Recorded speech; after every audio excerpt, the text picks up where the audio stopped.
So anyway, had a little issue with the live feed. We had to restart it. But anyway, so we're going to be talking weed and politics, people. Two things very near and dear to my heart. Or, well, technically, we're not talking about weed and politics, but this is our segment we like to call Weed and Politics on a Friday.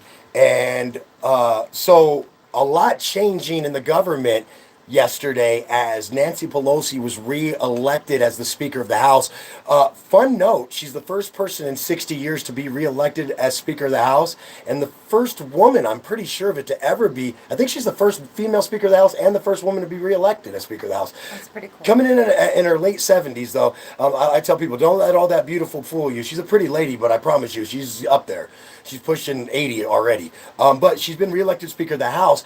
And I watched her incoming speech as well as I watched. See, this is where people think, oh, Trey's a Democrat because he watched Nancy Pelosi's incoming speech. Shut up. I also watched Mike Pence, the Republican vice president, induct all the new senators into the Senate because I watch C-SPAN like a nerd, and I watch ESPN. I do watch ESPN News, but I also watch CNN politics. I watch Fox News politics. I watch ABC, CBS politics on purpose.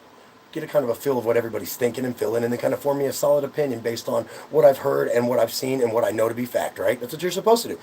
So let's talk some facts. The president about to enter a power struggle in the White House, Cammy. What I see coming up is that every oversight committee's new chairman is going to be a Democrat, the lead chairman. There's always the minority representative, the minority group representative, which is now the Republicans, right? And then there's the chairman of the group, right? Which is usually or at least the leader of the group based off the leader side of the group. So what this means is that the Democrats now hold subpoena power, which means they're going to reopen the Russian probe, which should be reopened because I think it was closed way too early. How are we still finding they're still hacking us? How is the probe closed if they're still hacking us? Fair question, don't you think? I think so. I think that's a dead in that nail in the hat. Fair question. How in the hell can you possibly have closed a probe if the hacking in the Russian spying or Russian influence, I'm sorry, on elections is still going on to this date? How is that probe closed?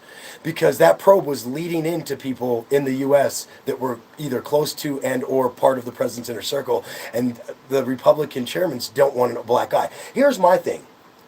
Do you want somebody representing you that's doing something wrong, though? Now, I'm not saying the president is, Cammie. I'm not saying that.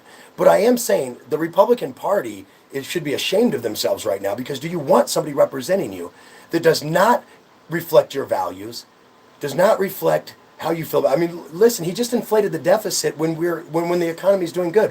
Why would you give corporations a 15% tax break during a time of profit and wealth? That's our chances of the American government who has begged, borrowed, and stealed and given every corporation a break while putting those tax breaks on the back of the American people. And then you can't even hold them accountable when we're in a time of prosperity. Instead, he gave them a break. So that's a problem too. So, and I'm like, that's not Republican values. Guys, listen, I'm not a Democrat. I'm not a Republican either, but I used to be a Republican. And I promise you right now, that's not Republican values. Small government, less spending, and a reduced in the amount of bureaucracy. Unfortunately, less regulation. I think sometimes we need regulation to keep businesses honest, but less regulation, that's the Republican way.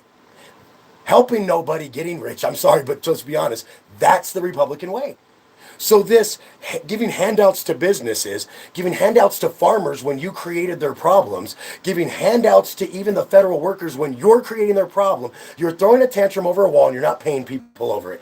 So I look forward to oversight in the White House. Here's the thing is, if you think the president had problems before, buddy, you're going to have problems now, man. Listen, clones out there and all you sheeple out there that buy into all this Fox News, CNN, all this other crap that they feed down cram down your throats. Let me give you clones and you sheep some answers. The president's in for it. He couldn't get stuff other than the tax break, which all the Republicans would agree to give businesses tax breaks instead of the American public. No, I'm just going to leave that there. But other than the tax breaks, he could get the Republicans to agree. He couldn't get anything else done. With a Republican-controlled House, a Republican-controlled Senate, and a Republican White House, all three forms of law-making government, he couldn't get anything done but a tax break for business nonetheless. You think he's going to get anything done now? You're not getting any money for your wall, Mr. President, and you better come off of it because you're starving Americans. When the facts are, and here's the facts, guys, I've done some research on this. The Democrats actually didn't offer up nothing to the president like he's trying to lie and say. The Democrats actually offered up $1.3 million to enforce and improve border security. What they won't give him is, or billion, I mean. But what they won't give him is $5 billion to build an animate object that's going to take another $25 billion to man over whatever year. Or it's going to take a total of $25 billion to make, I'm sorry. And then it's going to take like an extra couple $1 billion a year to man. So you're increasing what it's going to cost to build an animate object. Guys, let me ask you a question. Do you, Johnny Taxpayer Cammy, do you want to pay $25 million for a glory monument to Donald J. Trump? Not really. That's all it is. It's blazing. You like that? You know who I got that statement from? You'll never believe it. Bob.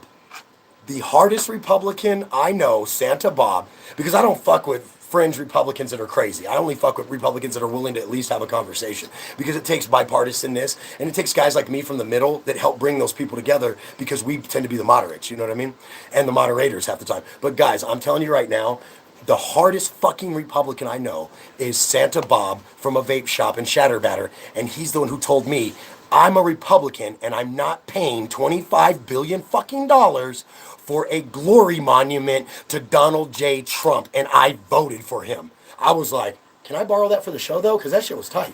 Hey guys, listen, have a good day. Remember, don't even listen to me. Listen to millions of ideas and opinions and then form your own. Don't be a fucking sheep. Be a man, be a woman, be a human, and form your own opinions. Baby, baby.